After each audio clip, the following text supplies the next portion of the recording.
Өзімше білегімді түріп алып, бағытымды батысқа бұрып алып, деңгей жақсы деген соң барып едім, тәп-тәуір жұмысымнан шығып алып. Бірақ деңгей сен мені қаламадың, НСС-тің офисін жағаладым. Екінші базасына барған кезде охраннан өте алмай сығаладым.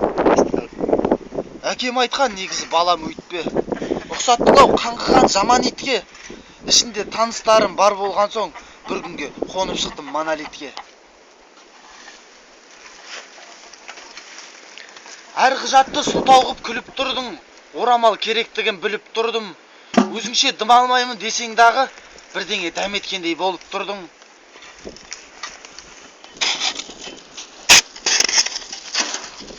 Ау хатшы қыз, сен неткен көркем едің. Алғың келді жұмысқа, бірақ бастығыңнан қорқып үндемедің. Сендей қызға орамал сыйлау керек, ал бастығыңа орамал мә беремін. Жанымызға жақсыларды жиып жүрміз, жырымызбен көпшілікке сыйып жүрміз.